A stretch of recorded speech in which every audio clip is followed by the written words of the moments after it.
Boa noite a todas, todos, todes. Eu sou a Amanda Lacerda, sou uma das coordenadoras do Grupo de Estudos Literatura e Ditaduras e estou aqui hoje para mais um encontro dos Diálogos Literários, que é esse encontro em que a gente convida escritores para falar um pouco sobre o seu processo criativo, sobre um panorama mais amplo da literatura que toca no tema das ditaduras, que é o tema caro para nós do grupo, né? Uma das leituras que embasou os trabalhos de estudo do grupo foi o romance Sobre o que Não Falamos, publicado pela editora 34, da escritora Ana Cristina Braga Marques. Ela é nossa convidada hoje para essa conversa. Eu agradeço desde já a disponibilidade dela de estar aqui conosco. É um prazer poder contar com ela para trocar ideias sobre as reflexões que a gente fez a partir desse romance. Antes de passar a palavra para ela, eu vou apresentá-la aqui brevemente. Então, a Ana Cristina Braga Marques é socióloga e foi professora na Fundação Getúlio Vargas até 2019, de onde saiu para se dedicar integralmente à literatura. Nascida em Varginha, em Minas Gerais, passou sua infância e juventude em São Carlos, no estado de São Paulo. Formou-se em Ciências Sociais pela Unesp de Araraquara e doutorou-se pela Universidade de São Paulo. Publicou e organizou diversos artigos e livros acadêmicos no Brasil e no exterior.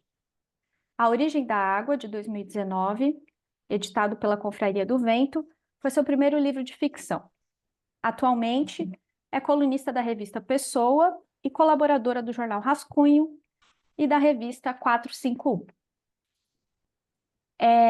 Para começar, então, Ana, Ana Cristina, eu quero que você fique muito à vontade para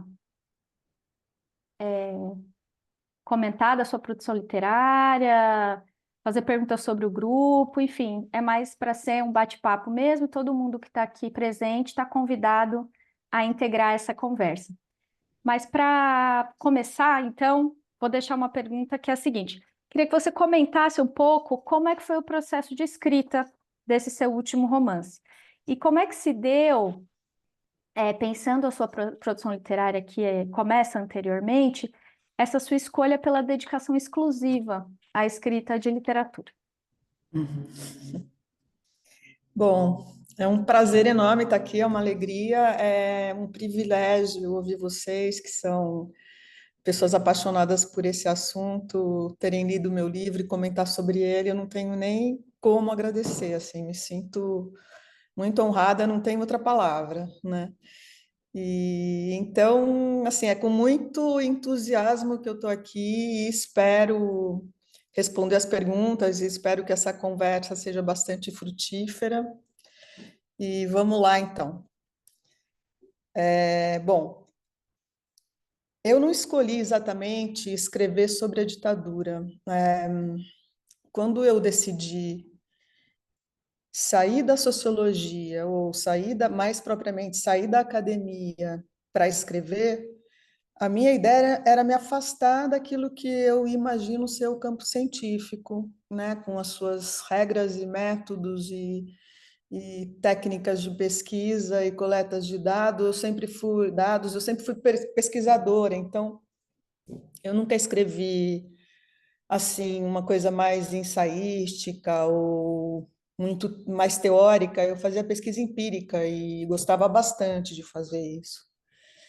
Mas quando eu resolvi que a minha vida dali para frente ia ser dedicada à literatura, na verdade eu queria me libertar de algumas amarras que as ciências sociais trazem, se comparadas à criatividade, à inventividade que a literatura traz em si mesmo. Então, era isso que eu buscava, né? Eu queria sonhar, pensar do jeito que eu quisesse, inventar história, inventar personagem, correr atrás de um enredo. Era isso que eu queria, assim, era um sonho muito antigo, uma fantasia de infância, uma coisa que eu vinha acumulando, e quando eu tomei essa decisão, eu tomei essa decisão bem bem consciente das consequências e bem e tendo feito essa conta, né, de como é que eu ia viver sem ter mais o salário lá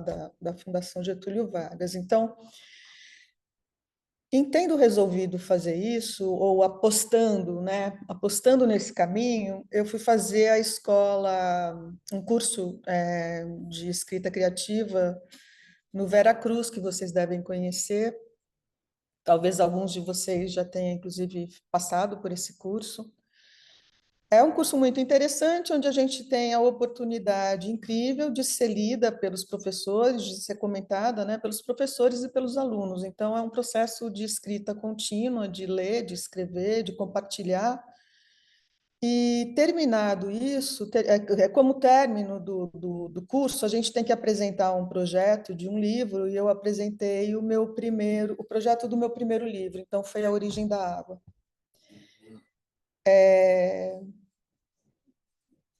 Para escrever exatamente sobre a ditadura, ou melhor, quando eu comecei a escrever esse romance, eu primeiro me transferi para um lugar, sabe?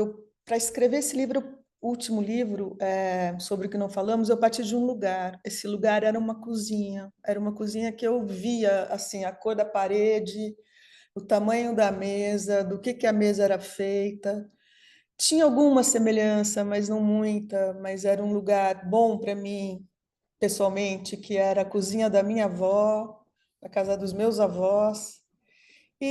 O engraçado é que esse livro começou como um conto, porque eu comecei a escrevê-lo na Escrevedeira, que é um outro lugar do qual eu participei, e como conto era assim, era um avô e uma menina que morava na casa do avô e da avó, e tinha um silêncio que rondava a casa, uma coisa um pouco sinistra, assim, me lembrava um clima de realismo fantástico, e aí esse avô, ele colecionava borboletas, né? Isso é de uma brutalidade, né? Você pegar aquele bichinho lindo, maravilhoso, tão leve que até voa e encaixotar, matar, né? Tem todo um processo de como é que você faz isso. Mata, e depois, enfim. E esse avô fazia essa coleção e queria muito que essa menina fizesse também, e insistia muito para ensiná-la como fazer, e ela sempre não querendo, mas tinha ali uma imposição, uma herança familiar, uma coisa do gênero, um peso sobre ela, e o silêncio da casa. Então, desse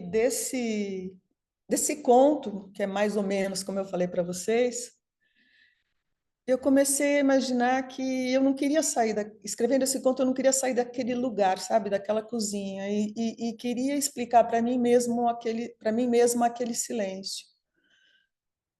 E foi então assim, é um processo que foi acontecendo na medida em que eu fui escrevendo o livro. Eu agora, escrevendo o meu terceiro livro, eu percebo que eu escrevo no início sem saber muito sobre o que eu vou escrever, e depois, no fim, eu já tenho mais ou menos a história na minha cabeça, mas eu mudo a qualquer momento também. Então, e essa liberdade que eu acho maravilhosa, né? Voltando então à sua pergunta, assim, eu tenho uma liberdade total de construir o mundo que eu quiser na minha cabeça e passar isso para o papel, e isso é que eu acho lindo, né? Eu acho assim super emocionante, é uma coisa que me faz muito bem.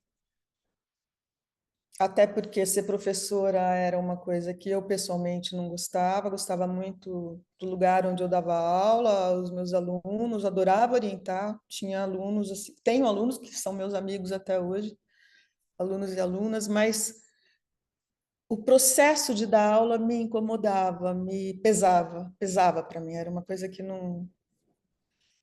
Mas o processo de escrever, para mim, é fascinante. Assim, eu gosto de tudo. Eu gosto desde a concepção inicial da ideia, da primeira ideia sobre o que eu estou escrevendo, o processo de escrita, de reescrever. Eu amo reescrever.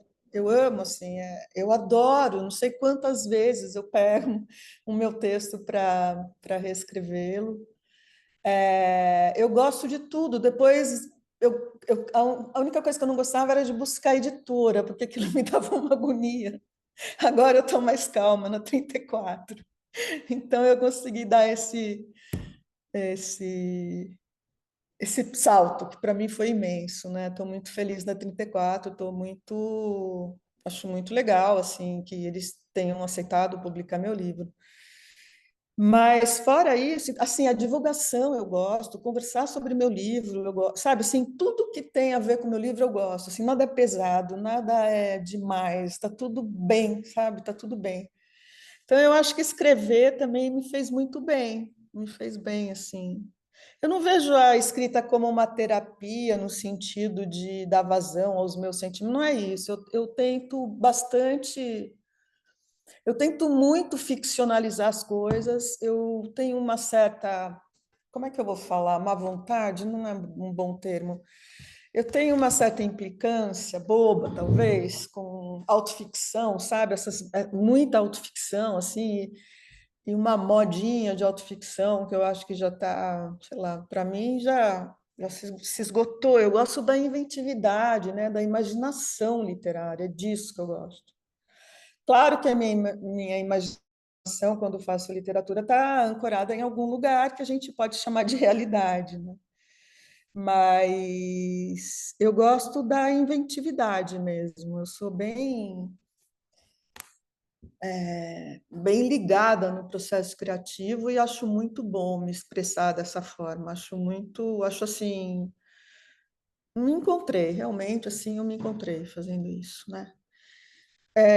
Mas voltando então, por que que eu fui fazer esse livro, né? A ditadura, então, ela entrou nesse livro quando eu comecei a perceber e fui atrás desse silêncio da casa, do autoritarismo do avô, daquela coisa, aquele clima, aquela coisa, aquele medo, né? Aquele silêncio de medo, de veto, de censura. E aí eu comecei a perceber, falei, puxa, eu estou escrevendo sobre a ditadura militar, é isso que está acontecendo aqui. Eu estou escrevendo não sobre a ditadura militar, mas sob. Eu estava nesse clima da ditadura militar de fato, assim, eu gosto muito de escrever os meus romances atenta a essa atmosfera, sabe? A ambiência, a é isso, a sociedade, assim, aquela sutileza, né? Aquela ambiguidade com que as pessoas falam e fazem as coisas e sentem as coisas, né? Que faz parte, eu acho, sempre de um clima social maior. É uma coisa que, assim, para mim é fundamental na minha escrita. Eu gosto muito de fazer isso. Eu vou construindo a história a partir disso, né? Então, assim, no primeiro, segundo capítulo, eu percebi que era isso, e aí eu fui refazendo a história, pensando já desde o começo nisso, né?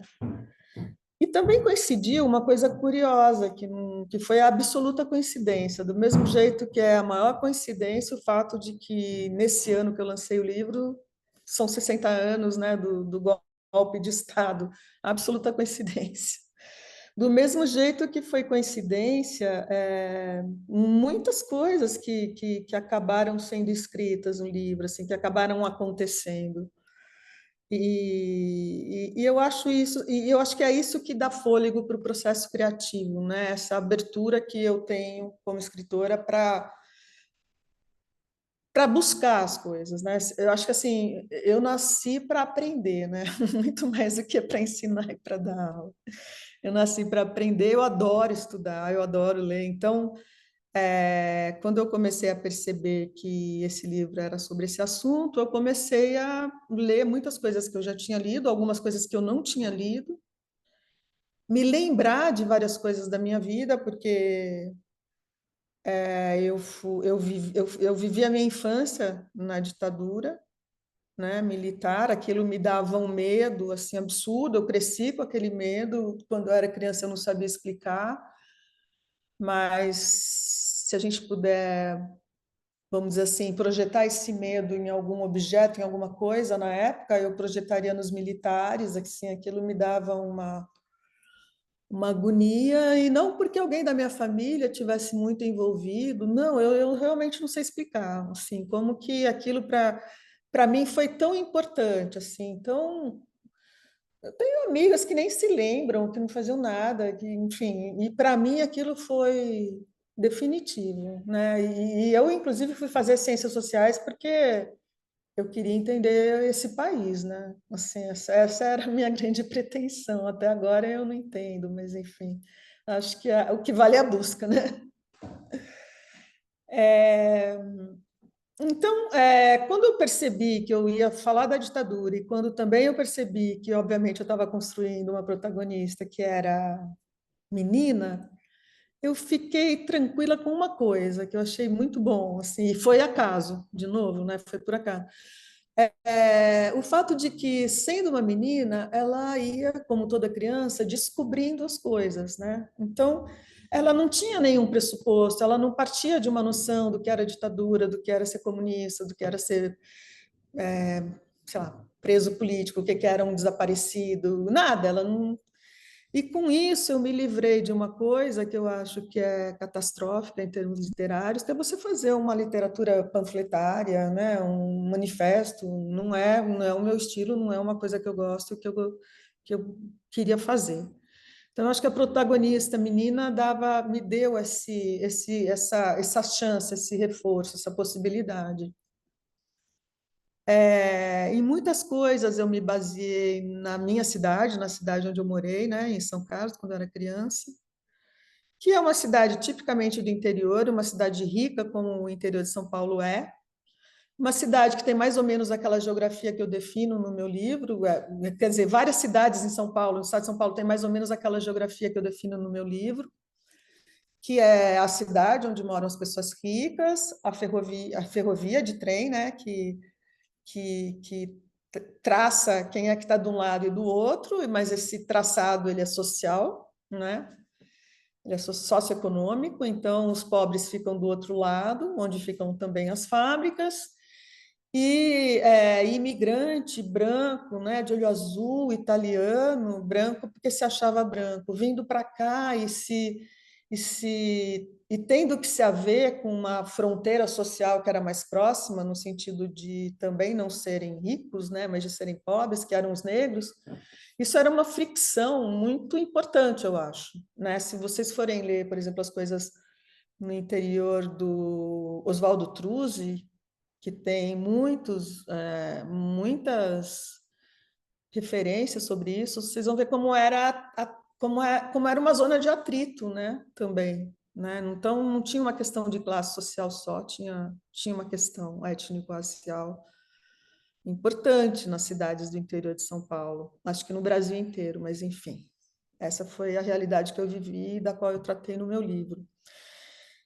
Então é isso, o livro foi caminhando nesse sentido, com muitas coisas que eu tinha, assim, mais como uma sensação que eu vivi do que como uma realidade que eu tenha vivido, né?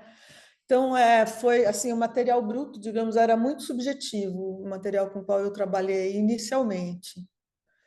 Assim, era como se eu tivesse esse material bruto, subjetivo, fazer, como se fosse o barro para eu desenhar a partir dele uma escultura, né? E, bom, como eu, na minha adolescência, na minha juventude, participei de movimento estudantil, me engajei na luta política e tal, eu também tinha muita memória sentimental e afetiva para contar, né? Eu não fiz disso aqui minha memória. Só tem dois fatos aqui que são verdadeiros, depois a gente pode conversar sobre eles, mas não tem nada da minha memória exatamente. Tem da minha memória afetiva, isso sim, né? Como eu falei no início, assim, da ambientação, do clima social, essas coisas, enfim. Bom, eu acho que para a gente começar, eu acho que é isso que eu gostaria de falar sobre o assunto. A gente vai continuar nesse mesmo caminho, né? Provavelmente. Aí eu também gostaria de ouvir vocês sobre essa leitura que vocês fizeram do livro e o Claro, que vocês acharam, o que vocês vou, leram. vou comentar a partir da tua fala, porque eu acho que a tua fala tanto responde quanto amplia algumas das questões que a gente discutiu lá no grupo, né? Então, mas de toda forma, está todo mundo aqui também convidado e sintam-se à vontade para seguir no diálogo também.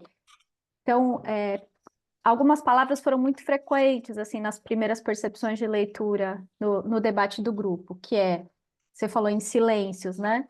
Desapareceu também hesitações, dúvidas, perguntas, sugestões, ambiguidades. Então, o próprio processo de perceber que se tratava de uma menina negra, ele é perpassado por uma série de sugestões, se era uma cidade do interior ou num bairro periférico de uma grande cidade. Essa também foi uma questão, né, que gerou. Ivan está aqui, deve lembrar, né? Então tem clima, o consenso do grupo foi que tinha esse clima de cidade do interior, né? E, de fato, acho que você traz para a gente essa referência de que tem uma inspiração e que isso se revela no texto, né?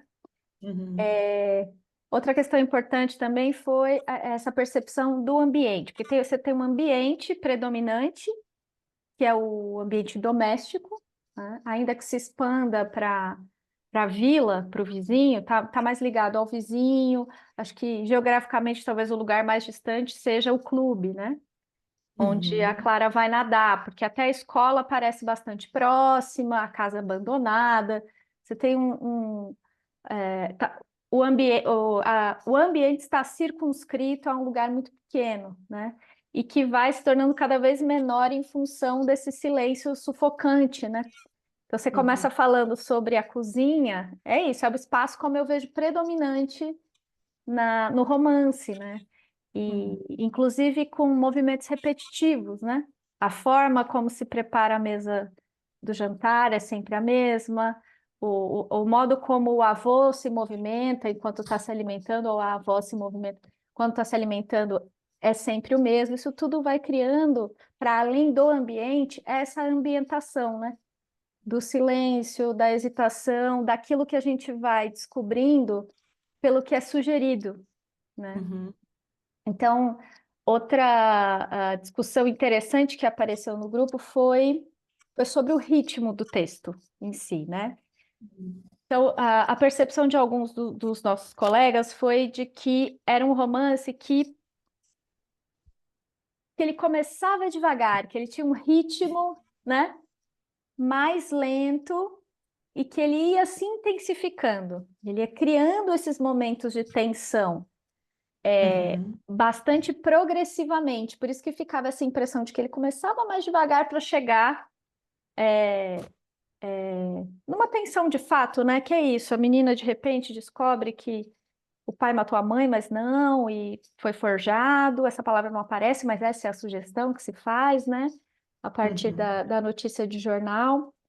Então, enfim, a partir desses comentários todos, queria que você comentasse, assim, você fala de como foi escolher a menina, né, no sentido da perspectiva infantil da narração, te permitiu não recair no tom panfletário.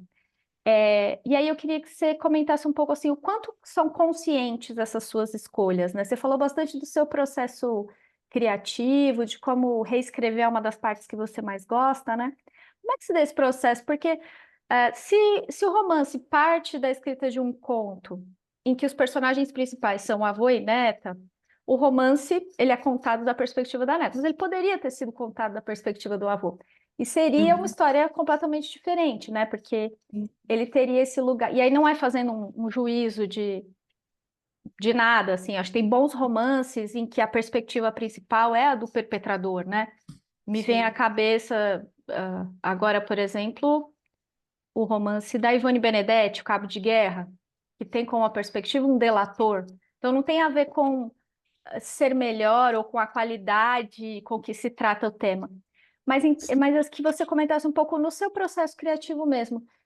Se a escolha essa escolha do ambiente, do espaço do foco narrativo mesmo, né? Da perspectiva infantil e da menina são escolhas conscientes, como é que elas participaram na escrita Então, do seu romance?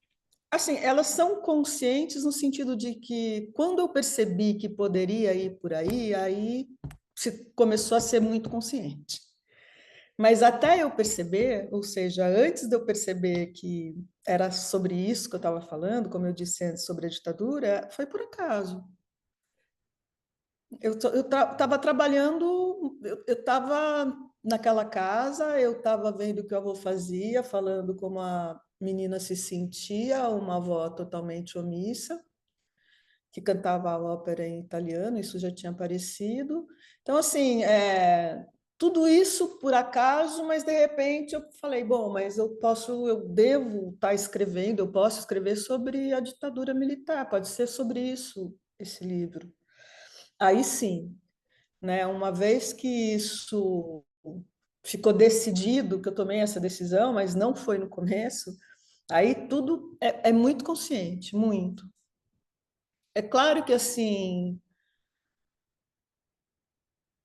eu não sei se eu sei explicar, é muito consciente, mas assim, os personagens que estão ali, eles foram colocados de uma maneira muito consciente. Para mim, eles têm um significado na trama que não é banal e não é à toa. Mas as frases que eles falam, a maneira como eles vão se constituindo, o jeito que eles olham, falam, tudo isso faz parte, não é do acaso, mas de uma criação mais livre, mais solta, que poderia também ser de um outro jeito, não sei. Assim, não é uma coisa pré-determinada. E até porque eu não. Eu tento evitar ao máximo, né? Você falou da palavra ambiguidade, eu falei também, eu tento evitar ao máximo que os meus personagens sejam, pelo menos os principais, sejam planos.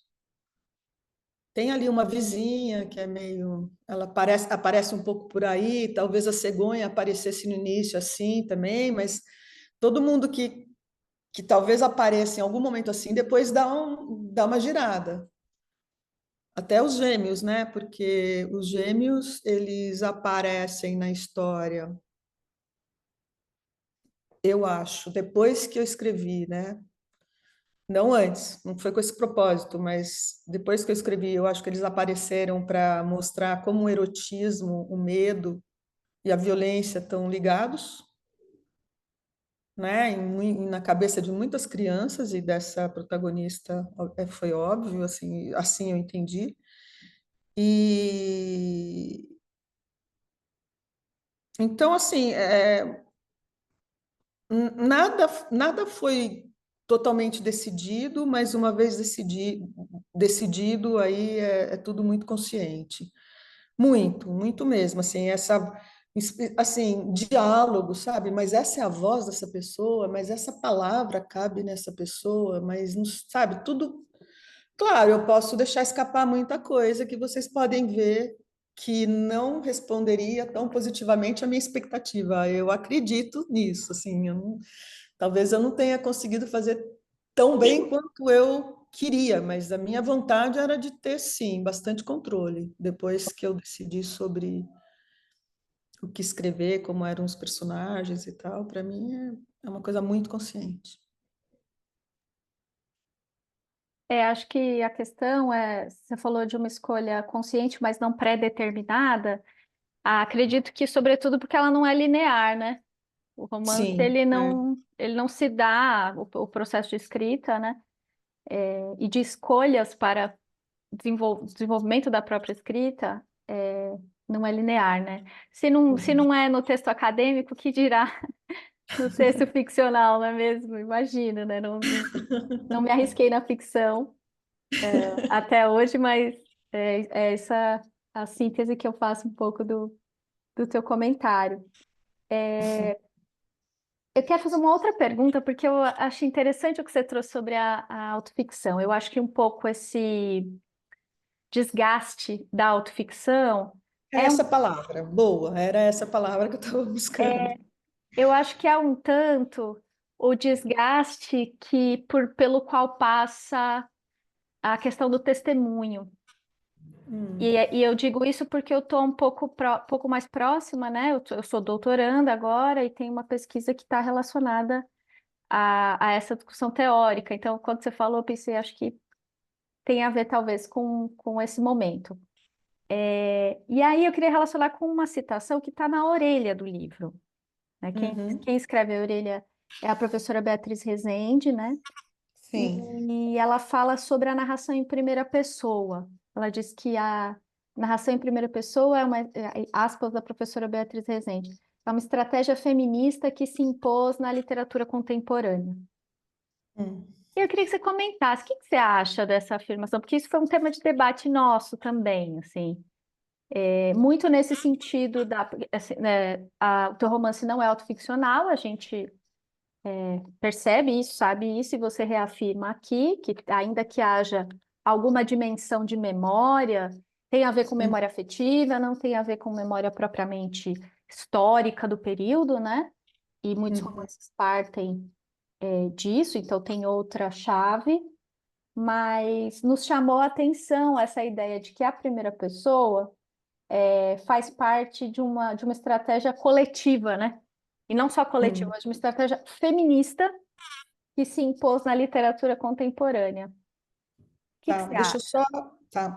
Deixa eu só dizer que eu não é que eu não tivesse uma ligação ou uma memória histórica, eu tinha, mas aquilo não era parte de uma realidade pela qual eu passei. A realidade pela qual eu passei foi essa realidade subjetiva que eu te contei, né, do medo, mas a história eu acompanhava bastante. Eu sempre tive interesse por política, e então eu achava que política era uma coisa muito importante, sabe? E era uma coisa de homem. Eu sou da geração. Tudo que era importante era uma coisa masculina, né? Quando eu era criança, era assim que eu pensava, e os meus pais eram bastante conservadores nesse sentido. Eu estudei em colégio de freira, então, assim, no começo você vai se agarrando àquilo que lhe é ensinado, né? Depois é que você vai percebendo as coisas de um outro modo. Mas então, memória histórica, sim. Bom, eu acho que não é necessário que o romance seja em primeira pessoa, mas é necessário, eu acho, a gente ter protagonistas que sejam mulheres, né? O romance não precisa ser em primeira pessoa. A vantagem de ser um romance de primeira pessoa, de uma mulher protagonista em primeira pessoa é que você tem talvez uma afirmação mais contundente, né? É uma mulher escrevendo sobre si, e falando em primeira pessoa. Eu acho que isso é mais contundente. Por exemplo, o primeiro livro que eu escrevi também era uma mulher falando em primeira pessoa e ela era louca, né? E os cuidados aí que eu tomei foram muitos. E o medo que eu senti foi também grande, né? Porque como é que eu posso me colocar no lugar de uma pessoa louca? Vocês estão entendendo, né? Que é entre parênteses. É, Mas então, assim, eu acho que o protagonismo feminino é importante, né? A gente está vivendo uma fase onde essa questão voltou do feminismo, porque o feminismo ele tem várias ondas. Vocês devem ter já estudado isso. Você tem a onda dos anos 60, que foi um pouco mais radical, foi muito mais na cena artística, muito classe média. Depois você tem um segundo momento onde a política feminista ela foi rotulada de ser muito sectária e aí estreitou bastante esse campo. Eu me lembro que quando eu entrei na GV para dar aula em 2000, tinha uma das primeiras aulas era sobre movimentos sociais e sociologia. Eu dava o curso de introdução à sociologia e tinha ali um capítulo, e não era uma coisa panfletária, foi escrito pelo Giddens, Anthony Giddens é um sociólogo muito bom, né? E os alunos falavam assim, essa coisa de feminismo não é da minha avó, né? Isso já era. E foi, assim, uma das coisas mais legais que eu vi na minha vida foi o feminismo voltar a ser uma bandeira levada a sério. e pelas mulheres, porque também não era levada a sério pelas mulheres também, não todas, evidentemente. Então, assim, e outra coisa, claro, que eu vi que me deixou muito emocionada, porque eu sempre torci por aquilo, foi o fim da ditadura militar e a volta à democracia, né? Eu acho que esses dois momentos, para mim, assim, para minha vida até agora, foram aqueles que eu vivi mais intensamente desse ponto de vista histórico, né? E que eu acho que foram mudanças incríveis. Mas então, assim, eu acho que é muito importante ter protagonista mulher. Eu gostaria de escrever um livro onde o meu protagonista fosse um homem, gostaria também, porque tem várias maneiras, né, de se definir um homem. Você não precisa definir um homem que não seja feminista. Você pode escrever um romance com um homem feminista, né? Por exemplo, tem tantas possibilidades assim de você escrever tendo um protagonista masculino e tanta coisa também para ser explorada. Mas assim, eu acho que os livros que eu escrevi até agora e o que eu estou escrevendo, eles falam sempre de um lugar que é um lugar inferior na hierarquia social, vamos dizer, né? Inferiorizado na hierarquia social. Então, são os doentes mentais, são, nesse caso aqui, pessoas pobres, né, que moravam numa vila do interior e que eram massacrados aí pelo autoritarismo em que viveram, e esse terceiro livro, que é sobre imigrantes brasileiros que moram nos Estados Unidos, que é uma coisa que eu também estudei, e embora queira ficar longe da sociologia, esse negócio voltou de um jeito tão estranho. E cada livro é um processo criativo, é muito diferente um do outro, assim, eu acho.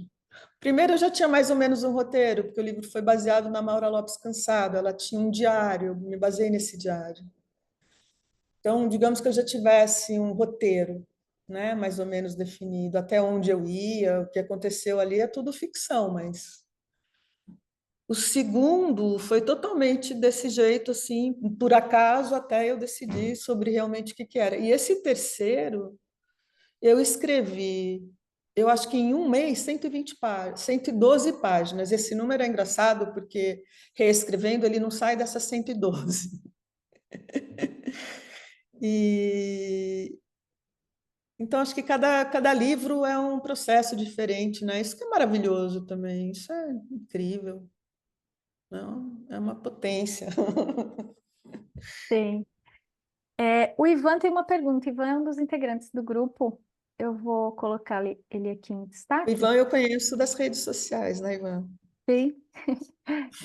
Fica à vontade, Ivan. Boa noite, pessoal. Boa noite, Ana.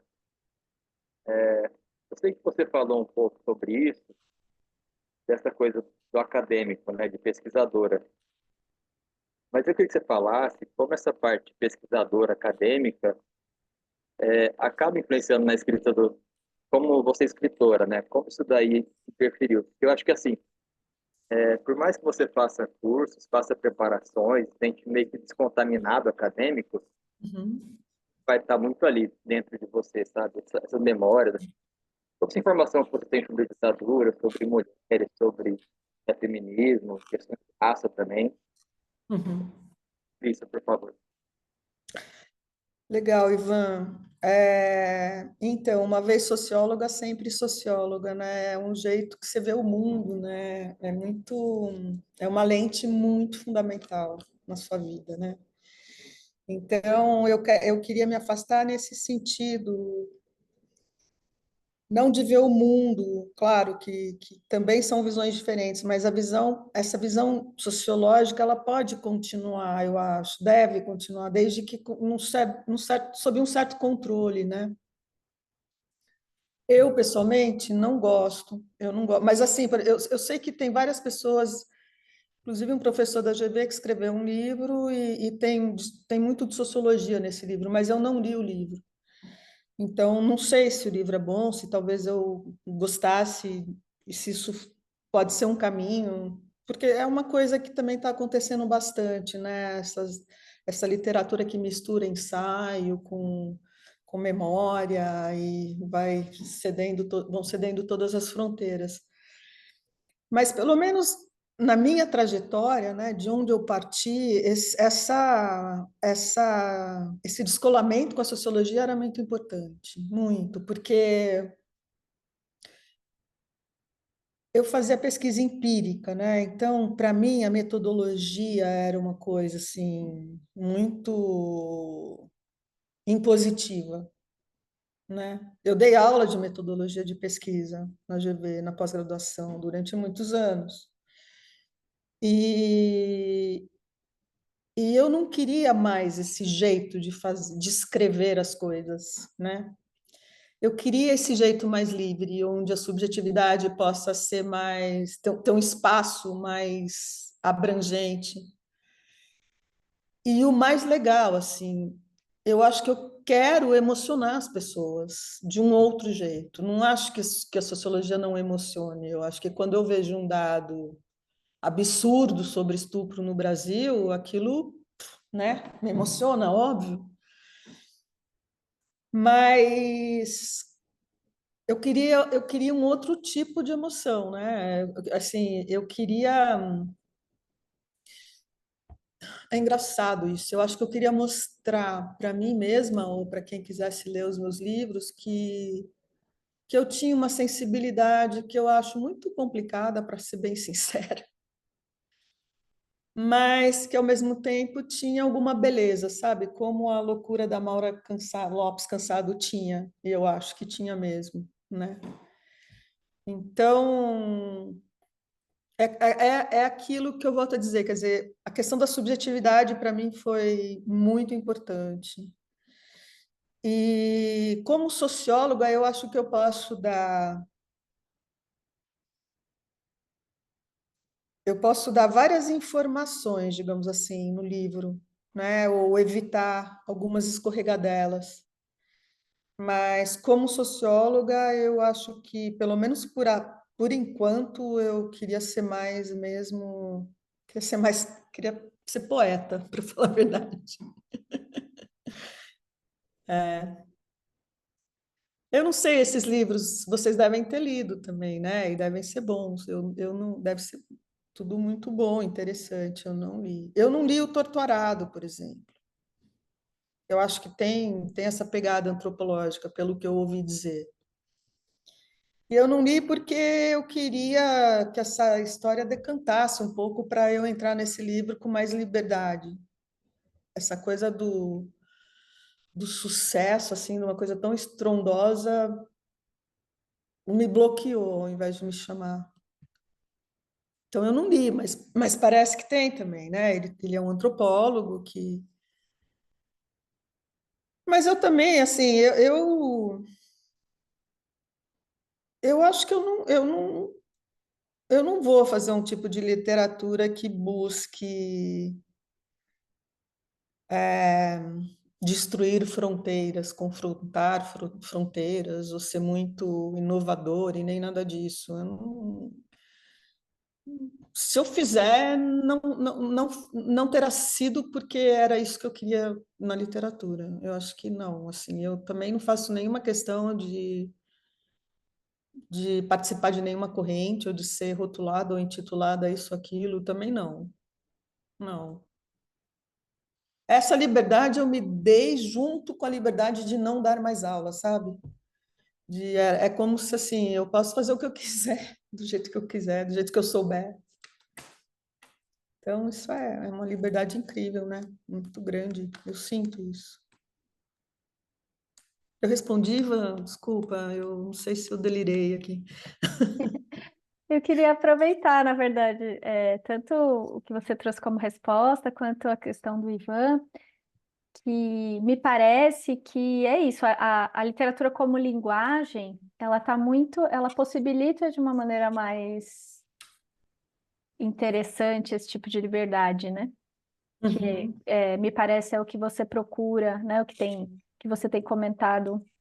A arte, de modo geral, Sim, a né? arte possibilita isso, né?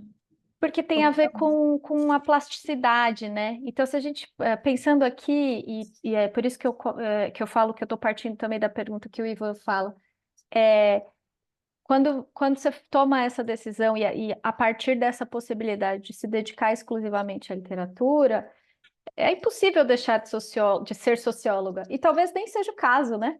Que é Sim. possível usufruir dessa liberdade sem se desfazer desse passado. Pelo contrário, né?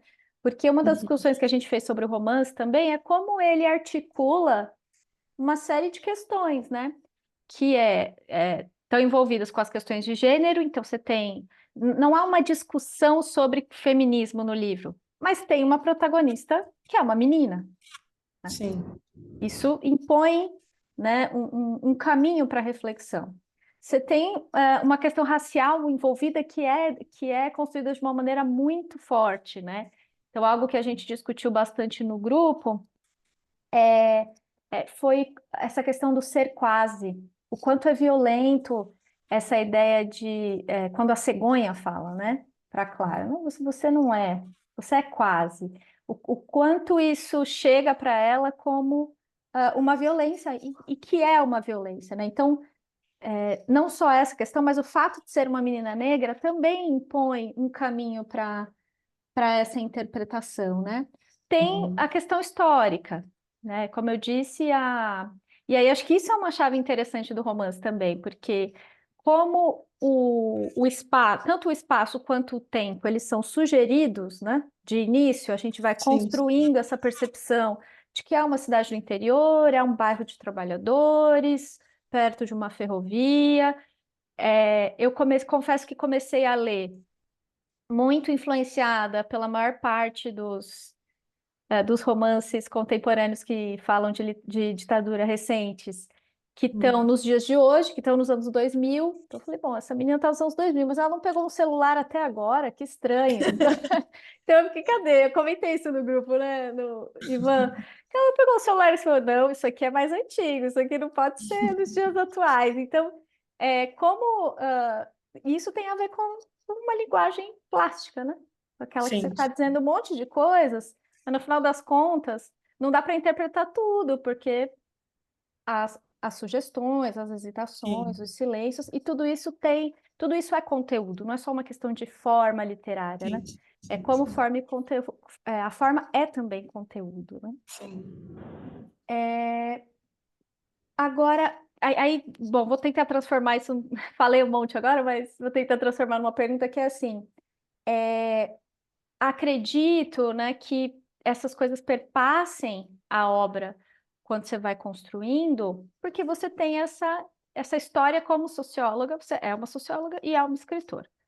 Não, não acredito que aí seja, não me parece que seja uma escolha consciente, né? Que é o que você estava dizendo. Bom, não faço uma literatura que seja para quebrar barreiras, não pelo menos a priori, né? Se o livro ganhar esse lugar, é porque ele tem vida própria, né? E ele pronto pode Verdade. alcançar leituras diversas. Mas como é que foi a articulação dessas questões, assim? Então, escolher contar, você comentou para a gente como escolheu contar pela perspectiva de uma menina. Também Sim. comentou que tem a ver com a perspectiva infantil. Também comentou o quanto você entende que é importante ter protagonistas mulheres, né? Como é que entrou a discussão? E também comentou como entra a ditadura, né? Tem a ver Sim. com o início lá. Como é que entrou a questão racial na discussão e na preparação do processo do romance? Tá. Bom, antes só dizer que para mim, pelo menos nesse livro, tem dois temas que na história agora falando como sociólogo, que também na história do Brasil estão interligados, que é a ditadura e autoritarismo, né? A gente tem ciclos de ditadura e de autoritarismo, então, na história da República inteira. Então, isso também eu quis trazer para o livro, né? Para mostrar que não tem ditador democrático, né? E não tem autoritarismo e nem ditadura, portanto, sem violência. E como socióloga, eu tenho uma tese, que na verdade não é uma tese, é uma hipótese de pesquisa, que eu acho que a violência ela está muito incrustada na cultura brasileira, assim, ela é ela está tão dentro de nós, né, que a gente tende, cada vez menos, mas tende muito ainda a naturalizar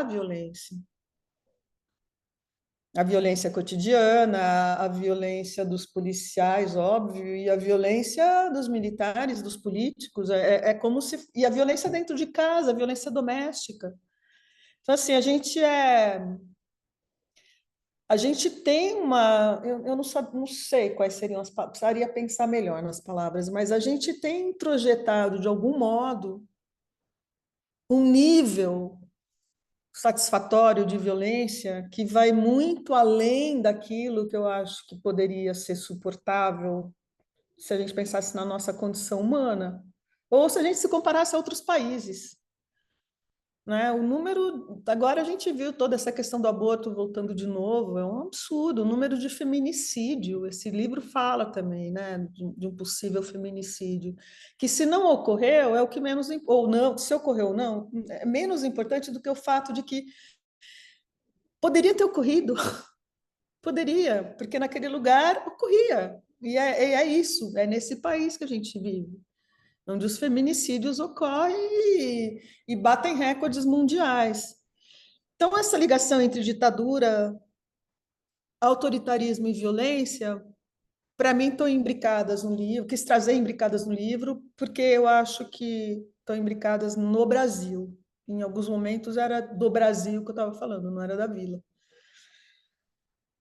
E o racismo, eu acho que faz parte, né, dessa violência. Né? Eu não consigo imaginar uma violência maior do que você escravizar vários povos, né, várias etnias, e trazer essas pessoas para cá, ou para qualquer lugar que seja. Quer dizer, um país que se constitui assim, escravizando índios e africanos, né, é, é óbvio que a violência está por toda parte, porque é constitutivo do processo de formação da nação, assim, de constituição do Brasil como uma sociedade. E eu acho que tanto autoritarismo quanto ditadura, quanto racismo e quanto violência são temas sobre o qual não falamos, né? Daí vem, eu acho, o nome do livro, né? O livro fala de tabus.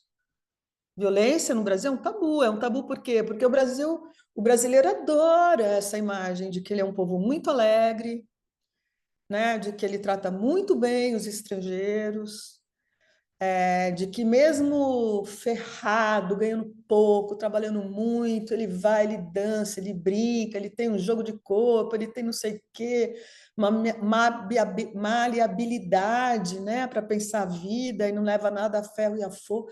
Eu acho que assim é uma ideologia de constituição de um ethos nacional que eu acho que na verdade esconde, né, e não se vê de cara com aquilo que realmente nós somos. Nós somos muito violentos, gente. É só pegar os dados, né? Assim, ué, e nós aqui, né, que estamos conversando, a gente faz parte de uma elite que não é nem 5%, né, do Brasil. Então, assim, de que Brasil a gente está falando? A gente está falando da gente ou a gente está falando do Brasil, né? Se for para falar do Brasil, eu acho que é isso. A gente é muito violento, por isso que a gente aceita o autoritarismo. A gente aceita, a gente quer. Você estava falando da ditadura, como é que isso apareceu? Apareceu do jeito que eu te falei, mas como eu estava escrevendo durante a pandemia também, eu pensei o tempo todo nessa coisa do apelo da volta dos militares, e aí eu tentei conscientemente fazer algumas analogias. Né? Por exemplo, eu perguntei para o meu pai como é que na vila que ele morava, que para mim é próxima desse lugar que está aqui no livro, quem é que mandava quando ele era pequeno? Porque sempre tem alguém que manda em algum lugar. O Brasil é assim, alguém manda. E ele disse, era o capitão de polícia. Eu falei, puta, capitão, não é possível, não podia ter um nome melhor, né? E ouvindo aquela coisa, né, a volta dos militares, porque aquilo sim era um governo sério, porque aquilo sim desenvolveu o Brasil. E ditadura, e muita gente falando, mas que ditadura? Tem gente que acha que não teve ditadura. Aí você fala, mas espera aí, o que eu estou vivendo, né? E eu acho que foi isso assim também que eu quis passar nesse livro, né? Não é à toa que no início eu defino logo que a protagonista ela está contando a história de um ponto futuro, então ela está falando sobre um passado recente, não sei quão recente ele não no sentido de que a gente está aqui hoje, mas quão recente ele é em relação ao ponto futuro do qual ela está narrando, né? E isso, ela começa falando também sobre o fato de que ela tem medo de que tudo ocorra de novo, né? Que eu acho que era exatamente, de novo, o clima, a ambiência, né? Essa coisa que a gente viveu durante a pandemia, durante o governo Bolsonaro, da possibilidade de uma volta. E não está descartada, né? Não está descartada. É só você ver aí as projeções eleitorais. Não está descartada, não. E que país é esse que clama pela volta do autoritarismo? Não pode ser um país pacífico, tem que ser um país que acredita na força política da violência, na força cultural da violência, na força social da violência, na força econômica. É violência, né? Não, não tem como. Então, é isso. Eu acho que o racismo entra como parte dessa violência, né? Da violência. E no caso dessa menina, eu achei muito legal também, conforme eu fui escrevendo, eu fui percebendo que ela era mulata. E hoje em dia, essa categoria mulata, hoje, né, no Brasil, a categoria mulata, ela é aceita eu acho que há 10 anos atrás, ou período do IBGE de 10 em 10 anos, eu não me lembro. Ah, não, mas é início, né, da década. Procurou se fazer no Brasil a mesma coisa que se faz nos Estados Unidos, né, que é somar mulatos, pardos, como você se autodenominar, na categoria de negros, né? Naquilo que a gente chama de categoria étnico-racial nos Estados Unidos, como blacks, né? Que esse é um padrão americano, que eu acho interessante na medida em que dá muita força para as políticas públicas, contabilizando no número maior, né, as pessoas que se identificam como negros, mulatos e pardos, somando. Isso é um ponto importante. Mas um outro ponto que tem muito mais a ver, eu acho que com a nossa cultura e com a nossa história, é que, como disse o Darcy Ribeiro, nesse país, ser mestiço é bom. Eu acho que isso é um legado cultural bacana também. Eu acho que no Brasil não é tudo ruim, não. E nem, assim, apesar... Eu sempre... Eu tenho umas frases, assim, desses caras que são geniais, né, que escreveram sobre o pensamento social brasileiro, que não saem da minha cabeça, assim. Tanto o Sérgio Buarque de Holanda falando que todo brasileiro é filho de um estupro, que eu acho que assim não teria outra forma mais expressiva e mais clara e mais contundente de falar como o Brasil é violento, né? E depois o Darcy Ribeiro, que eu acho que também era genial, embora pouco metódico, né? Ele era bem bagunçado e tal, mas tinha ideias geniais e falava sobre o Brasil, escreveu muito sobre isso. E dizendo que ser mestiço é bom. Assim, no Brasil a gente tem essa quase que apologia mesmo à mestiçagem, né? E por que isso é bom? Isso é bom porque, voltando para os Estados Unidos, um dos dados de racismo mais contundentes é aquele que fala sobre, que mostra como é que estão os casamentos interraciais. Né? Aí você vê, por exemplo, nos Estados Unidos mesmo, como é que os hispânicos começam a ter um número de casamento com brancos maior do que com os brancos com negros. Né? Olha o que é o racismo contra os negros, contra os afrodescendentes nos Estados Unidos. Né? Não é só uma questão econômica, é óbvio que não. Então, eu acho que eu queria que essa menina fosse mulata. E nessa situação, porque também é uma situação onde, do ponto de vista, né, do quem sou eu, porque ela começa a perguntar o que aconteceu em casa, o que aconteceu com minha mãe, com meu pai, depois ela começa a perguntar sobre o país, sobre a ditadura, né? Então, é um processo de busca de si, um processo de busca familiar que é também do país inteiro, assim, que passa por entender como é que o país afeta, né, a vida das pessoas, o que que no macro está acontecendo que afeta tanto a minha vida aqui, minha vidinha, né, nessa vila e tal. E eu achei legal essa menina ser mulata, ela não era, não. Desculpa, eu comecei a perceber que ela era, porque ela tinha um elástico no pulso, que até ficou o nome do meu primeiro capítulo. E aí eu pensei, é por isso que ela tem esse elástico no pulso. E elástico no pulso é uma coisa tão forte também, né? É um elástico no pulso, é quase que uma algema, né? É um negócio que pega, E aí eu achei interessante fazer essa ligação. E aí, conforme o romance foi desenvolvendo, a história foi desenvolvendo, foi se desenvolvendo, conforme eu escrevia, eu comecei a ver como é que a cegonha, então, tratava essa questão, como é que os gêmeos trataram essa questão, como é que as pessoas, de um modo geral, tratavam, e a família e ela mesma, né? Então, no final, bom, sou preta também. É por isso que eu tenho essa cor, né? Eu sempre me achei branca, ou talvez não me preocupasse muito com isso, mas eu sou preta também. Então, ela não fala eu sou preta, ela fala eu sou preta também. E eu achei isso assim, eu gostei. Eu gostei do jeito que ficou. Porque volta a metáfora das borboletas, né? E a borboleta, obviamente, está muito ligada à questão da ditadura, né? Do silêncio, da tortura, né? Da violência. E no final, ela falando. Também apareceu, assim, não sei como, mas. E a borboleta que eu mais gostava era azul. Ela já tinha falado antes que era azul, mas aí, eu lembrei. Eu estava em Ubatuba, a gente tem uma casa lá.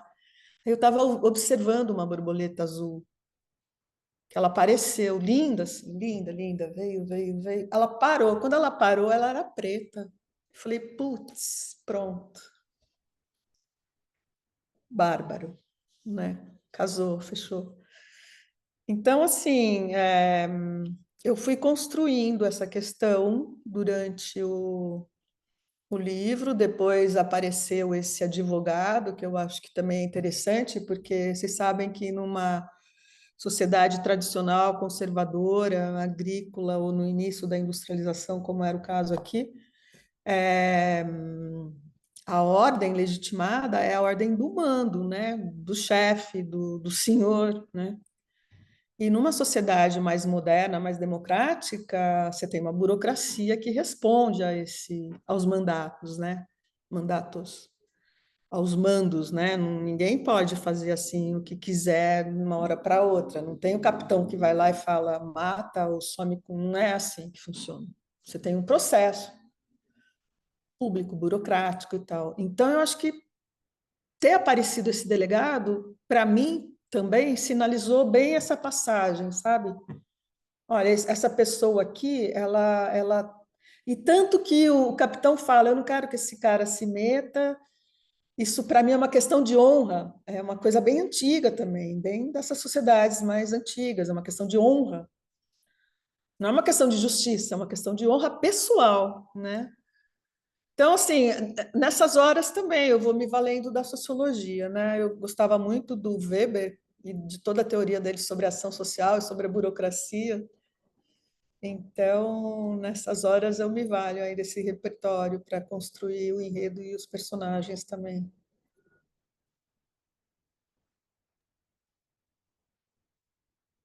Obrigada, Ana. Eu vou passar a palavra, como a gente está chegando ali mais ou menos próximo do horário do encerramento, eu vou passar a palavra para a Vanessa, que quer fazer uma pergunta. Tá ótimo. Oi, boa noite. Oi, Eu Vanessa. sou da UF, não faço parte do grupo.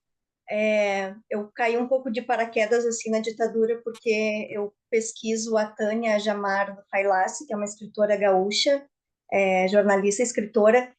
E aí eu lendo, eu descobri que a obra dela é muito subliminar, porque tem esse, esse tema de uma maneira bem subliminar mesmo, assim, eu pensei, bom, então eu vou ter que começar a dar uma estudada sobre ditadura. Enfim, ela tem muitos personagens homens até desse estilo muito patético, assim, que lembra muito o nosso ex-presidente, assim, a gente começa a fazer essas analogias. Só que especificamente as personagens femininas dela, ela escreve muitos contos, escreveu, ela é viva ainda, mas ela está com a obra, a produção assim parada.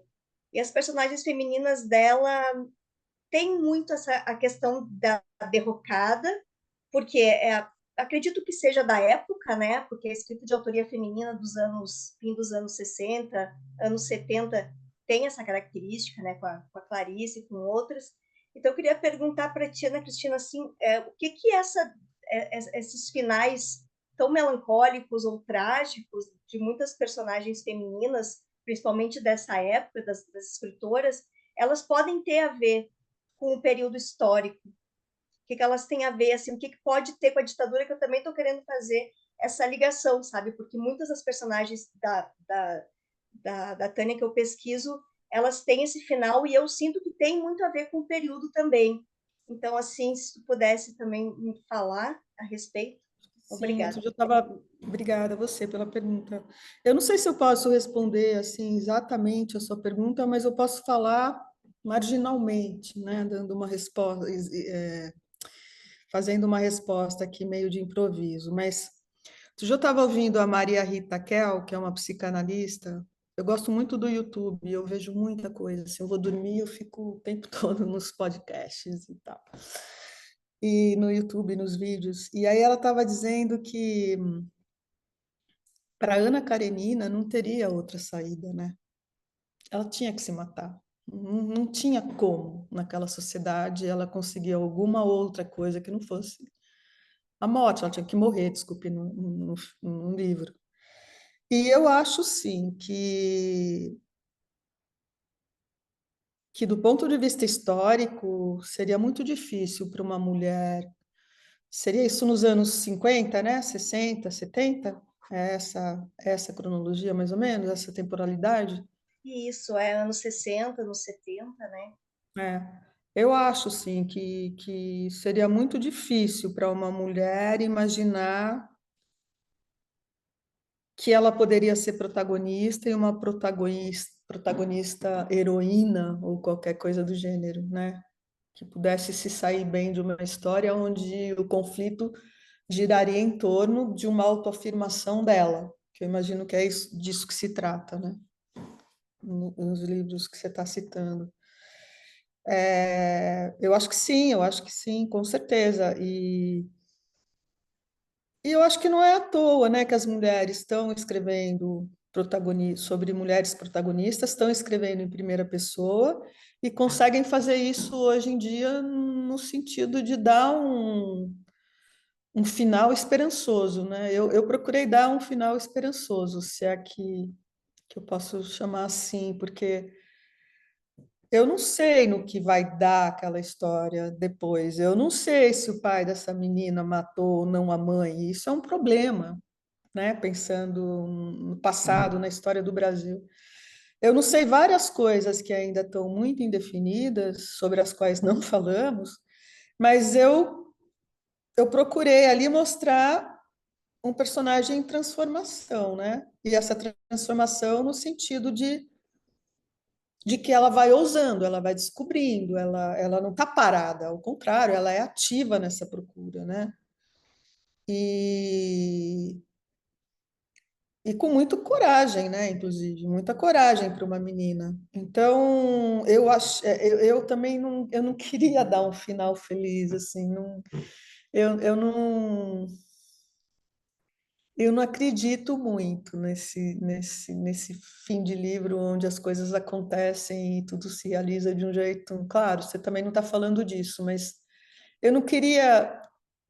Mas também não queria dar um final triste, assim, onde ela ficasse totalmente perdida e desconsolada. Não, aí eu achei que foi bom o jeito que eu fiz. Mas dessa autora que você está falando, Viviane, como eu não conheço, a única coisa que eu posso te falar é que sim, eu acho que do ponto de vista histórico é muito, a menos que ela fosse uma pessoa que tivesse conscientemente escrevendo sobre um futuro no qual ela acreditasse em que as mulheres pudessem ser protagonistas e tivessem então um final feliz. Mas como ela está viva, você tem uma chance incrível de perguntar para ela. Você já fez entrevista com ela? Não, eu ainda não fiz. Eu li uma. Existe uma dissertação que é até da Natália Borges Polesso, e uma Sim. outra, e uma monografia de uma outra, de uma aluna da PUC aqui do Rio Grande do Sul. E eu ainda não entrei em contato com a Tânia, porque como eu estou no início da minha pesquisa por doutorado, eu ainda Uhum. não tive a oportunidade de entrevistá-la. Quantos Mas é anos algo ela que. tem? Oi? Quantos anos ela tem? A Tânia já deve ter quase 80, assim, uns 80 anos, assim. Eu, se fosse você, ia entrevistá-la. É algo que eu penso mesmo, até para eu desvendar um pouco toda É, essa, é, essa, essa linguagem intimista dela, que eu fico pensando, por que será? Tudo bem que é uma coisa meio do período mesmo, né? Desses sim. finais trágicos e suicidas, dessas protagonistas, das personagens mulheres. E aí eu estou tentando fazer essa ligação com o período, porque ela fala muito. Ela não fala especificamente, a Tânia também tem uma linguagem muito metafórica em relação ao período histórico. Só que como foi escrito na época, e ela trabalhou em redação na época da ditadura, então tem muito da experiência dela também, isso ela Ah, fala nessa entrevista, que ela ficcionalizou muito da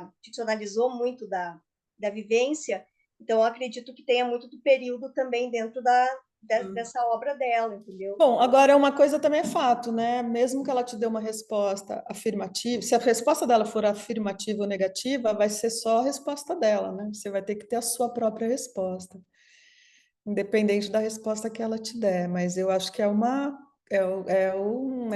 de se levar em conta muito, assim, como ela vai reagir diante dessa pergunta, né? Eu faria logo essa entrevista. E mostraria a sua hipótese para ela também. Se ela não falasse logo no começo, depois eu ia. Eu tô achando isso, o que que você acha? Exatamente, é. Vou tentar matar essa curiosidade e também a partir também do que eu acho, que eu acredito que seja também, né? Então, Uhum, vou claro. utilizar o que ela vai falar com as É, resoluções é, do estudo da obra dela. Obrigada, sim, Cristian. imagina. Obrigada, Vanessa, pela participação. O Ivan tem mais uma pergunta, agora é 8h20, não sei como você está a disponibilidade de horário, Ana Cristina, mas a gente pode, minha sugestão é que a gente faça assim, o Ivan tem mais uma pergunta, ele vai fazer, e o Mauro tem uma pergunta também, que ele colocou aqui no chat, pediu para eu ler, que eu acho que é uma boa pergunta de fechamento. Então, Tá, seriam mais essas duas, tudo bem? tá, sim.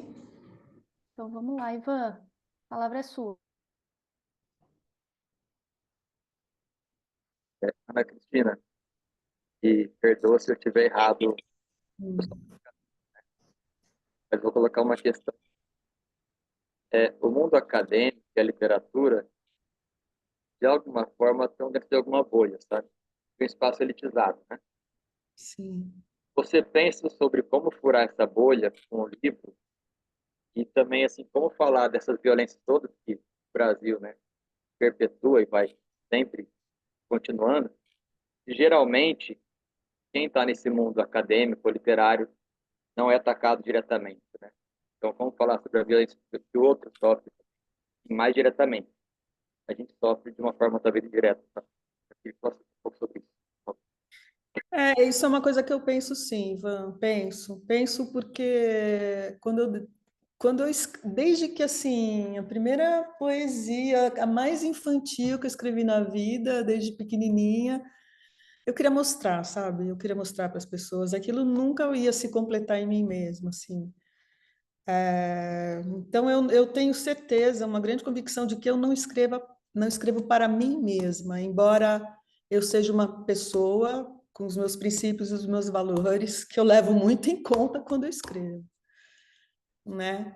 Mas não escrevo para mim mesmo, não. E eu acho que uma das maneiras de furar essa bolha, eu penso bastante nisso, não para fazer sucesso. Claro que eu quero vender 200 mil livros, mas não para fazer, não pelo sucesso ele mesmo, mas para falar para mais gente, para que o meu livro possa atingir mais gente. Uma das coisas que eu penso é escrever de uma maneira simples, no sentido de que uma pessoa que não tenha o repertório que eu tenho possa entender e eu possa tocá-la. E eu tenho também uma vontade imensa de conversar com as pessoas sobre o meu livro, assim, é uma coisa que eu adoro fazer. Então, quando fui convidada para esse grupo, inclusive, eu realmente fiquei muito feliz, porque eu gosto muito mesmo, assim, acho, não gosto de dar aula, já falei, mas eu gosto muito de escrever e conversar sobre o que eu escrevo. Eu tive a chance, foi uma coisa bem legal, de uma ex-aluna que eu tive, que eu orientei na GV, ela era coordenadora das fábricas de cultura na periferia de São Paulo, vocês conhecem? Fábricas de cultura? É um equipamento, né, público, que a gestão é terceirizada, e eles fazem muitas coisas, assim, bom, culturais, artísticas, então ensinam a vários instrumentos, as mulheres aprendem a bordar, tem circo, tem dança, tem teatro, tem muita coisa que eles fazem. E eu fui nesses lugares, assim, assim, andando, juro, 2 horas para chegar até lá. Longe, longe, longe, longe, longe. Primeiro que eu fiquei muito emocionada, assim, não sabia que isso existia, eu achei incrível. Uma delas, em Sapopemba, se eu não me engano, era bem em frente a um BNH desses antigos, sabe? E perto de uma favela, e era incrível ver aquelas pessoas participando, indo. Eu achei, assim, isso me emociona muito mesmo.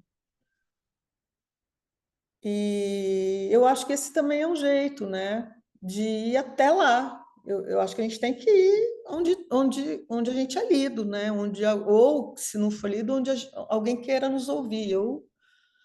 Eu tenho muito isso, muito, muito mesmo. Olha, se tem uma coisa que eu gostei de fazer, foi isso. Foi uma experiência impressionante. Foi com o meu primeiro livro. Eu fui falar sobre um tema muito difícil, que é a loucura, que é, na verdade, o tema do meu primeiro livro, né? Teve um lugar que foi impressionante, assim, a meninada era um pessoal do teatro, e um pessoal de música, eles começaram a fazer declarações, assim, que eu falava, gente, quem eu sou para ouvir uma coisa dessas que eles estão me falando e que tem um peso emocional, afetivo, o pessoal tão grande, né? Então, assim, eu tenho depressão, minha mãe tentou suicídio, e estava na cara, assim, que eram coisas que eles não falavam. Não era um negócio banal, sabe? A pessoa falava assim, comovida, ou então dizendo, eu nunca falei, mas eu às vezes penso em mim, sabe? Coisas assim, muito, muito, muito fortes. Então, eu não sei, eu acho que, sei lá, de certa forma, eu acho que eu tenho uma responsabilidade sobre as coisas que eu escrevo e eu quero ter cada vez mais nesse sentido mesmo de poder tocar as pessoas, né? De um jeito que nunca, nenhum artigo meu poderia tocar, nunca, nunca. E eu tenho bastante, assim, eu era uma professora muito produtiva na GV. Eu fazia todos os pontinhos da CAPES, eu ganhava bônus no final do ano. Tinha bolsa produtividade do CNPq, acho que eu fui da primeira turma da GV que teve bolsa produtividade. Então, é, enfim, eu acho que assim, é diferente. O que as pessoas chegam para conversar comigo com os livros é outra coisa, sabe? É outro material. A conversa vai para outro rumo. E eu acho que eu me sinto muito mais humana e eu me sinto muito mais à vontade, sabe? Muito mais, muito, muito. E eu acho legal, assim, tem um lado transformador, eu acho. Eu acredito, até mais do que um acadêmico, sabe? Do que um professor. Assim, claro, o professor que você gosta, que você engaja com ele, engata com ele, vai. Mas eu acho que a literatura pega de um outro jeito, e esse jeito é um jeito que eu acho que mexe mais no fundo mesmo, né? Não sei muito como explicar. Vocês que sabem, né? Que vocês que fazem teoria literária. Mais ou menos, né, Ivan? A gente vai caminhando lá junto, né? O que ajuda bastante, né? Para construir essas interpretações e tal. Obrigada, Ivan. Bom, para encerrar, Ana Cristina, eu queria comentar assim, muito brevemente, antes de ler a pergunta do Mauro, quando você fala sobre a protagonista ser ativa na procura, né? Sobre como ela Uhum. tem uma coragem, apesar de ser uma menina ali na faixa dos 11 anos, ela se coloca, né, ela põe o corpo no jogo para tentar descobrir o que aconteceu com os pais, né? Uma reivindicação Sim. absolutamente legítima, né? E outra coisa, nesse sentido que chamou a atenção do grupo e que estou pensando aqui, Ivan, Arlete, que participaram das discussões lá no grupo, estou pensando no comentário da Mariane, uma das integrantes, que falou sobre ter, em alguma medida a gente fez esse debate, sobre como era comovente a relação da protagonista com a linguagem. Então, Hum, uma das primeiras atitudes que ela faz para tentar descobrir o que que era a ditadura, que era sobre o que não se falava, mas de repente essa palavra aparece, é procurar um dicionário, né? Então tem sim. esse caminho metalinguístico, né? Quando ela começa a escutar os depoimentos das poucas pessoas que trazem informações entrecortadas, ela decide escrever para não esquecer, né? Fala, bom, talvez esse caderno aqui, ela chega a falar o número de páginas, acho que 60 páginas, talvez não caiba, mas eu preciso escrever. Ela sente essa necessidade, né? Uhum. De usar a linguagem como intermediária daquele processo de descoberta. E a Sim. escolha, né, de se tornar, de assumir o papel de testemunha para evitar que um dos gêmeos fosse punido injustamente. Essa para nós é uma cena muito comovente, porque percebe-se o processo que não é só de coragem, que é um processo de decisão titubeante, em que ela percebe que ela vai ocupar um outro lugar no olhar dessa família, no olhar Sim. dessa comunidade, quando ela decide contar, quando ela decide agir de uma maneira diferente, que aí, no caso, é falar, enquanto os outros seguem não falando, né? Então, para a gente também foi muito interessante poder perceber essa agência da protagonista e Uhum. como essa agência está permeada pela relação com a linguagem. Sim. E para fechar, o Mauro tem uma questão que é assim: você comentou em alguns momentos sobre as leituras que você faz, não chegou a mencionar quais, mas falou sobre essa literatura brasileira que está bastante voltada para a autoficção, chegou a mencionar o Torto Arado. O que o Mauro pergunta, e o que eu acho que é bacana, como uma pergunta de encerramento mesmo, é que você comentasse brevemente sobre as leituras que você tem feito e quais são as suas principais influências literárias, digamos assim. Então, eu vou falar uma coisa que pode chocar um pouco, mas Eu sempre gostei muito dos livros porque eu via nos livros uma enorme, assim, uma enorme possibilidade de descoberta. Eu acreditava naquilo. É como se uma coisa impressa fosse verdadeira. Quando criança, né? Aí eu peguei todo o meu apego, assim. Tudo que estava escrito, jornal, livro, era verdadeiro para mim, quando criança. Mesmo depois, quando não era, era uma forma de saber, né? Principalmente na adolescência, era uma forma de saber, de conhecer. E ainda é, óbvio. Mas eu acho que o mais, talvez o mais bobinho disso tudo, mas também era importante para mim, é que livro, para mim, dava status. Eu achava assim. Eu achava. Eu me sentia valorizada se eu citasse um livro para alguém. Eu me lembro bastante disso, assim, né? De querer decorar o nome do livro para depois citar e tal. Então, acho que são várias coisas que me levaram para esse caminho. De qualquer modo, as minhas influências elas têm muito a ver com o período da minha vida. Então, como toda criança, eu adorava livro que tinha desenho, eram os desenhos que eu buscava quando eu ia numa biblioteca e tinha 9, 7 anos, né? Meu pai não estudou nem, meu pai fez curso técnico de contabilidade, minha mãe estudou até o quarto ginasial na época. Então, meus pais nunca tiveram nada assim, eles não foram para a faculdade, eles nunca tiveram nada assim com literatura nem nada, mas. Ah, aliás, a primeira vez que meu pai leu um livro foi o meu. A primeira vez, ele nunca tinha lido nenhum livro. A gente até tirou uma foto. Nunca vi meu pai lendo nenhum livro. Foi o primeiro. Bom, mas enfim, então, assim, quando eu era criança, eu gostava muito dos irmãos Grimm, assim, nossa, eles compraram, eles também valorizavam, né, um livro, a leitura, acho que também não tem muito quem não valorize, né, mas não de ler para mim, nada disso, né, como eu fiz com meu filho, não. Era uma coisa que você percebia que tinha um valor, mas que não, eles não liam, que não, sei lá. Tanto que os meus irmãos não são como eu sou. Depois, na minha adolescência, eu li muito algumas referências da época, né? Eu li o Hermann Hesse, gostava demais, assim. Demian foi um livro que me marcou profundamente. E tem muito a ver com esse espírito aqui, sabe? Dessa ditadura, desse massacre, a casca do ovo que você tem que quebrar para poder nascer. Esse sentimento de que ó, é pesado, é difícil, mas você tem que ir adiante, tem que se descobrir, tem que dizer a que você veio, né? Eu gostei demais do Demian, me marcou muito, muito, muito, muito.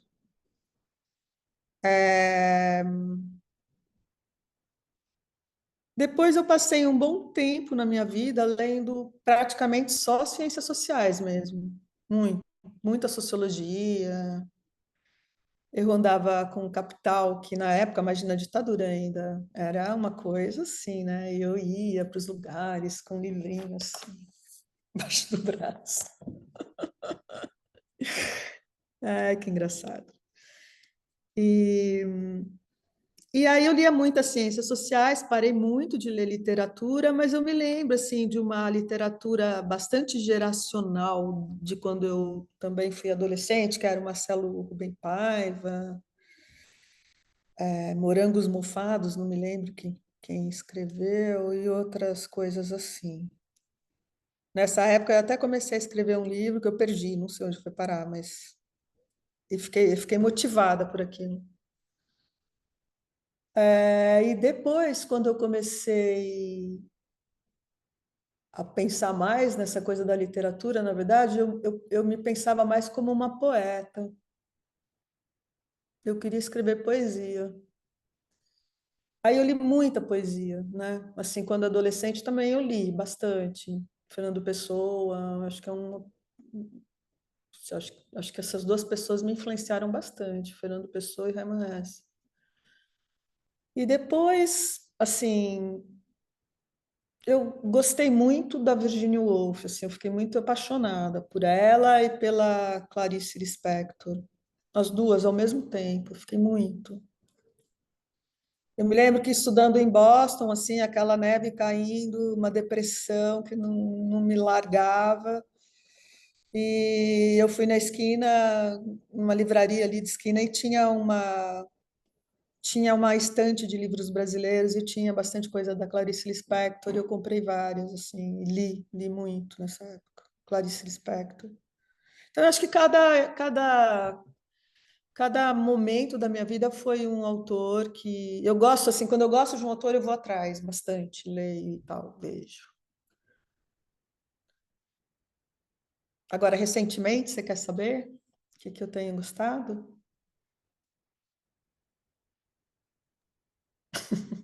Tem alguma referência, alguma leitura mais recente que tenha te chamado a atenção, algo assim? Bom, no Brasil eu gosto muito da Clarice e do Raduan Nassar. Eu cheguei até a conversar com o Raduan Nassar uma vez. Qualquer dia eu conto, assim, escrevo algum artigo sobre essa história, quem sabe. É,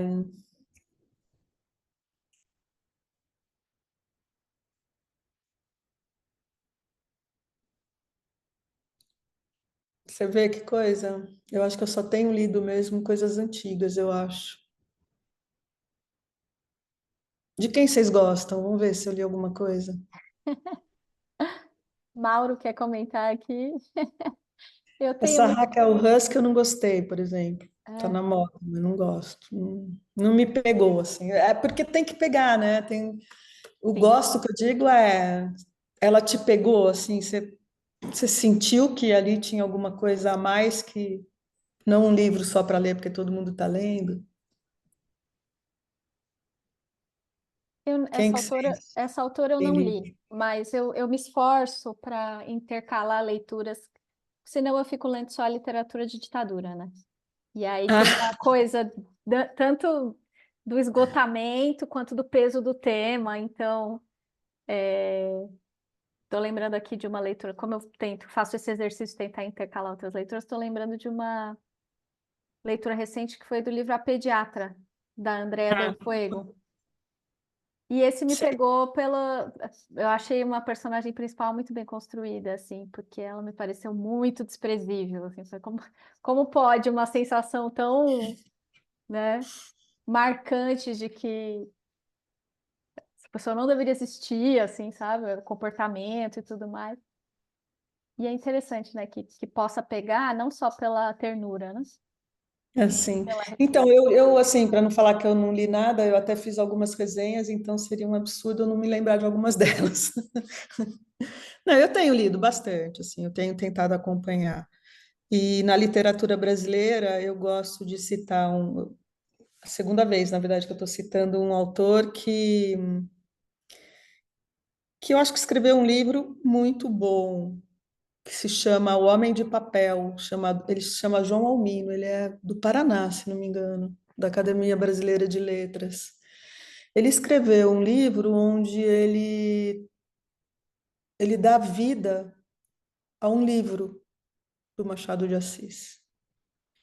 Então é assim, ele faz uma coisa incrível, assim, um trabalho de linguagem que se aproxima muito do autor, a ironia, sabe?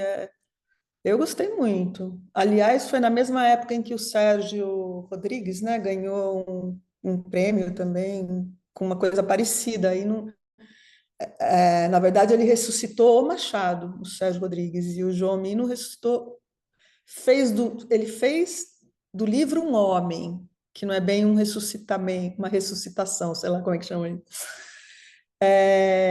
E eu achei o do João Mino assim, mais trabalhado, mais meticuloso com a linguagem, e não teve muitas referências, assim, eu achei que fosse ganhar muitos prêmios, não ganhou.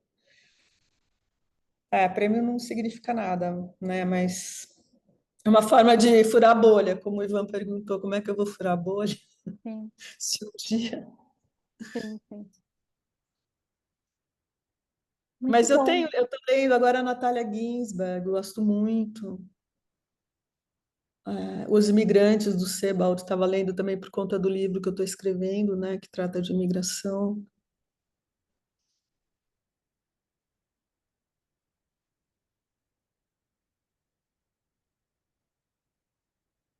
Eu Mas vou. acho que... Fala. Desculpa, por favor. Não, eu estava só repassando o chat aqui para ver se tinha mais alguma questão. Não tem. Tem um comentário aqui da Arlete, que acho que vale a pena ser lido. Não sei se ela está aí, quer comentar, mas a Arlete é integrante do grupo, nosso grupo de estudos, é uma mulher negra que fala que a constatação de que se é preto passa por muitos momentos de dores e somente será aceita pela própria pessoa com sua tomada de consciência. A sua Sim. personagem conseguiu representar muito bem esse momento. Ai, que bom. Eu acho que Deixa eu ouvir isso dela, é muito bom, porque você sabe que quando eu escrevi esse livro, uma das pessoas que leu falou assim, olha, antes da edição, ali falou assim, olha, se eu fosse você, eu daria para uma pessoa negra ler, para ver se isso não vai me lindrar e tal, não sei o quê. Eu achei aquilo quase que perto de uma censura, mas, enfim, também achei que não tinha nada a ver nem comigo, nem com o livro, mas fiquei com medo, perguntei para o... Perdão, Que é? microfone aberto. Ah, Pode seguir. perguntei para o Edmilson de Almeida Pereira, falei, Edmilson, o que que eu faço? Me falaram isso, eu tenho muito medo de acontecer alguma coisa, embora eu acho que não. Aí ele falou, fala com fulana e tal, uma professora da Federal, não sei de onde, de Minas Gerais, mas não sei de onde. Aí a pessoa nem me respondeu, aí eu falei, quer saber, eu vou apostar as minhas fichas aqui no que eu achar que faz sentido, né? Mas, enfim, mas de qualquer modo é bom ouvir isso, é muito bom, muito bom. Fico feliz, assim, porque eu ficaria muito triste comigo mesmo se o resultado fosse diferente. Nessa questão racial, eu acho uma questão realmente muito importante no Brasil, muito. Bom, acho que é um bom comentário para o fechamento também, porque acho que a proposta é a gente conversar, que é um pouco conhecer o teu processo, mostrar como é que o grupo, enfim, desenvolve as leituras do literário. No caso, foi o do seu romance, foi um romance que a gente gostou muito, que deu um debate bastante rico, nem sempre é assim, né? Ai, Então, que bom! acho que isso é um índice aí importante, da Sim. tua literatura, da tua dedicação, né? Aí a se tornar essa escritora e a dedicar ao texto literário esse espaço na tua vida, e é um presente para nós. Aí foi especial para nós poder. Isso é um presente para mim, né? Isso que eu estou falando. A gente agradece muito, Ana Cristina, o seu tempo, a sua disponibilidade, estar aqui conosco. O grupo está sempre aberto para você.